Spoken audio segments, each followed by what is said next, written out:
Can you walk us through the decision to start Hayden over Aiden tonight? Hayden over Aiden. You're a poet and you didn't even know it. Mage has been a reliever for us for 2 years, and you throw him into a starting role. He didn't even know he was a starting pitcher until opening weekend this year. We prepared him as a reliever, and he's done so well as a starter. But the 100-pitch games and 120-pitch games early on, it's hard for a reliever to do that without needing a rest at some point. And we've been waiting all season to give him an opportunity to rest a little bit.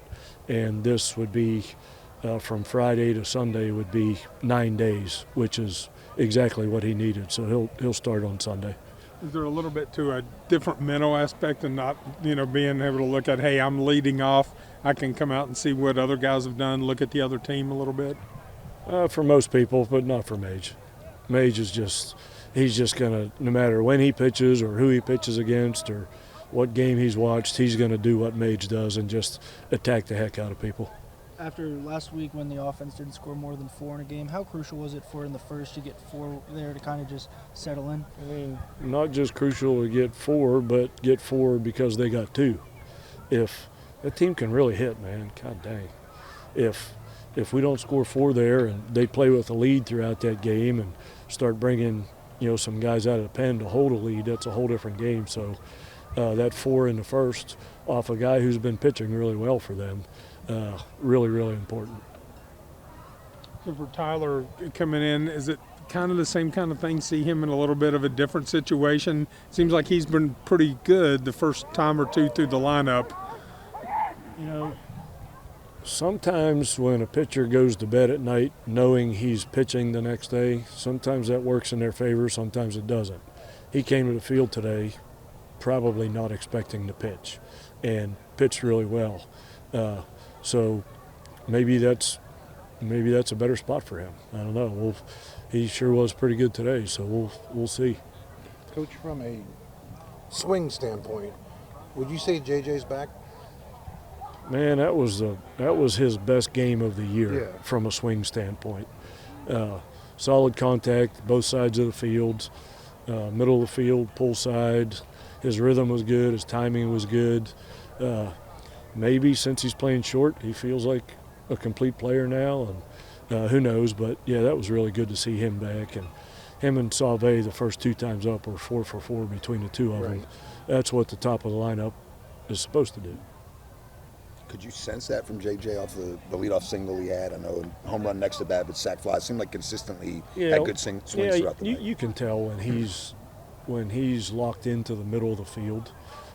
That's the result you get. When he gets a little pull happy, then he starts pulling off balls, and you see some ground balls on the right side. But when he's locked in the middle of the field, that's when he's at his best. There's basically a month left in the regular season. In my career. Yeah, well, that too. Is that what you're getting at? Well, no, but JJ getting back into the swing of things, Logan getting back into the swing of things. How do you kind of approach it? Okay, now this is the time for us to grab momentum, or does it feel like there's time to be made up for, or kind of how do you? In a regular season without all the injuries we have, I've always told you guys it takes you 20 games to figure out what kind of team you have. And with all the injuries, that clock got reset when JJ and Salve got back in the lineup. So I still don't think we've reached that point of the season where we know how good we can be offensively. This was a good sign tonight, so maybe we're getting there. But this is when you want to be good in the last month of my career. This is when I want them to be good in the last month of my career. The flip side to that, other teams probably don't know either, right? The opposite, Yeah, they sure don't. They, they see that we got swept last weekend, and they thought it was going to be easier than it was because we haven't.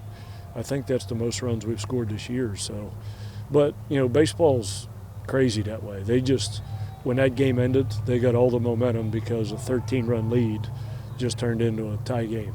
The next time that leadoff hitter who hits the ball hard every time he swings, the next time he steps in the box, it'll be a tie game. So they'll have the momentum going into tomorrow.